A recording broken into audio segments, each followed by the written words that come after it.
पश्चिम बंगाल में सीएम योगी आज फिर भरेंगे हुंकार। हुगली और हावड़ा में 3 जनसभाओं को करेंगे संबोधित। ममता भी हुगली और हावड़ा में दिखाएंगी दम।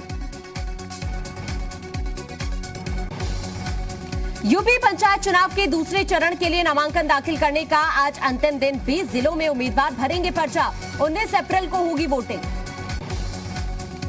इलाहाबाद हाईकोर्ट ने पंचायत चुनाव के मामले में यूपी सरकार को दी राहत। चुनाव टालने वाली याचिका को खारिज की। कोविड गाइडलाइन के पालन का दिया निर्देश। कोरोना के बढ़ते संकट के बीच शहर शहर लगने लगी पाबंदियां। लखनऊ, वाराणसी समेत यूपी के 4 शहरों में नाइट कर्फ्यू।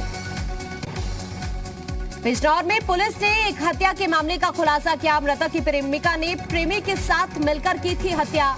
पुलिस ने दंपति को किया गिरफ्तार। रामपुर में सोशल मीडिया में वीडियो वायरल होने के बाद प्रधान पद के उम्मीदवार बब्बू को गिरफ्तार किया गया। फर्जी वोट डालने की कह रहा था बात। एटा में 6 साल के बच्चे की अपहरण के बाद हत्या, खेलते हुए गायब हुआ था मृतक बच्चा। पुलिस ने तेज की आरोपियों की तलाश। कासगंज में गेहूं के खेत में लगी भीषण आग। आग से 10 बीघा में खड़ी गेहूं की फसल जलकर हुई राख। गांव वालों ने काफी मशक्कत के बाद आग पर काबू पाया। बागपत में प्रधान पद के उम्मीदवार ने जेसीबी और फावड़े की मदद से मावा और शक्कर का कराया मिश्रण बने लड्डू को गांव के लोगों में बंटवाया। प्रत्याशी पर केस दर्ज। प्रयागराज में कोरोना के बढ़ते मामलों को देखते हुए पुलिस कर्मियों को सख्ती से कोविड प्रोटोकॉल का पालन कराने के निर्देश दिए। 1000 रुपए चालान किया गया। उन्नाव में एक बुजुर्ग महिला के साथ एक दबंग युवक की मारपीट का वीडियो वायरल। बच्ची को बाइक की टक्कर का बुजुर्ग महिला ने किया था विरोध। एक गिरफ्तार। वाराणसी में कैंट थाना क्षेत्र के अडली बाजार रोड पर ट्रांसफार्मर में भीषण आग लग गई। स्थानीय लोगों और फायर ब्रिगेड ने आग पर काबू पाया। बढ़ते कोविड संक्रमण को लेकर सीएम योगी ने अधिकारियों के साथ बैठक की। 100 से ज्यादा मामले मिलने पर स्कूल बंद करने का फैसला डीएम को लेने के लिए कहा। 8 मई से शुरू होगी यूपी बोर्ड की हाई स्कूल और इंटरमीडिएट की परीक्षाएं। हाई स्कूल की परीक्षा 25 मई को और इंटरमीडिएट की परीक्षा 28 मई को होगी समाप्त। काशी विश्वनाथ मंदिर ज्ञान व्यापी मस्जिद मामले में आज कोर्ट सुनाएगा फैसला। पुरातात्विक सर्वेक्षण पर सुनाया जाएगा फैसला। अलीगढ़ में चुनावी रंजिश में एक व्यक्ति की पीट कर हत्या। एक प्रत्याशी के समर्थकों पर अपने पक्ष में प्रचार करने का दबाव बनाने का आरोप। मथुरा में प्रशासन ने शिक्षक भर्ती घोटाला मामले में की बड़ी कार्रवाई। आरोपी रविंद्र सिंह की संपत्ति कुर्क। आरोपी का आलीशान घर समेत प्लॉट भी कुर्की में शामिल। इटावा में पुलिस ने फरार चल रहे बीजेपी नेता रघुवीर तिवारी पर की बड़ी कार्रवाई। आरोपी नेता के घर सहित फैक्ट्री, दुकान और गाड़ियों को किया गया सीज। कानपुर में कोरोना वैक्सीन के रजिस्ट्रेशन के नाम पर लोगों से अवैध वसूली। रजिस्ट्रेशन के नाम पर लोगों से लिए जा रहे 20 रुपए। विष्णु गंगापुर कॉलोनी के एक पीएचसी का ये वीडियो। बुलंदशहर में बदमाशों ने सराफा व्यापारी से लूट की कोशिश की। नाकाम होने पर व्यापारी और बेटे पर जानलेवा हमला। दोनों गंभीर रूप से घायल। बदमाश फरार। प्रतापगढ़ में बीजेपी एमएलए ने लगाया वोटर लिस्ट में गड़बड़ी का आरोप। अफसरों के नोकझोंक के बाद धरने पर बैठे धीरज ओझा। माफिया मुख्तार अंसारी की विधानसभा सदस्यता हो सकती है रद्द। स्पीकर को अर्जी देगी बीजेपी।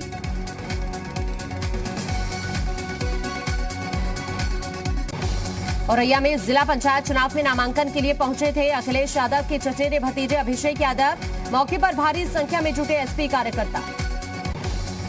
बागपत में आज से पंचायत चुनावों के दूसरे चरण के लिए शुरू हुआ नामांकन। कई दलों के उम्मीदवार दाखिल किया है। कई उम्मीदवारों ने नामांकन पत्र। प्रयागराज में यूपी पुलिस और मध्य प्रदेश पुलिस के बीच हुई बैठक। पंचायत चुनावों को शांतिपूर्वक संपन्न कराने पर हुई चर्चा।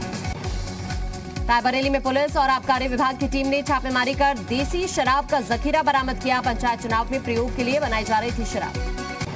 उन्नाव में शांतिपूर्ण पंचायत चुनाव संपन्न कराने के लिए प्रशासन का एक्शन। छापेमारी में अवैध हथियारों के कारोबारियों का खुलासा। 3 आरोपी गिरफ्तार। उन्नाव में पुलिस ने छापेमारी कर अवैध शराब फैक्ट्री का खुलासा कर दिया। मौके पर 5 आरोपी गिरफ्तार। पंचायत चुनाव में प्रयोग के लिए बनाई जा रही थी शराब। सहारनपुर में कोविड के बढ़ते केसेस के चलते प्रशासन सक्रिय। डीएम और एसएसपी ने चलाया चेकिंग अभियान। मास्क पहनने की अपील की गई। मथुरा में जिला कोर्ट के 2 जजों की कोरोना पॉजिटिव मिलने के बाद प्रशासन अलर्ट पर बढ़ाया गया चेकिंग अभियान।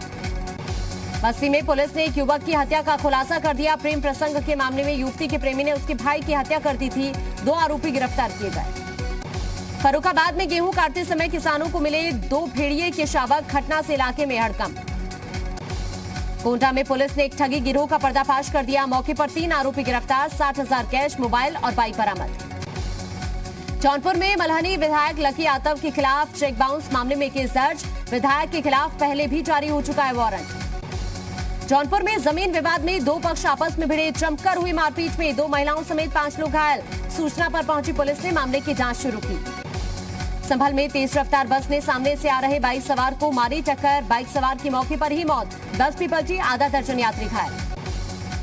सहारनपुर में हाईटेंशन तार की चपेट में आने से गन्ने से लदे ट्रैक्टर में भीषण आग लग गई। मौके पर किसान ने कूदकर बचाई जान। पीलीभीत में आपसी रंजिश के चलते दबंगों ने घर में घुसकर बुजुर्ग दंपति पर किया हमला। इलाज के दौरान महिला की मौत, 5 के खिलाफ केस दर्ज, 1 गिरफ्तार। बुलंदशहर में एक दोषी शिक्षक को बचाने का आरोप बेसिक शिक्षा विभाग पर लगा। मामले में बेसिक शिक्षा अधिकारी ने जांच का आदेश दिया।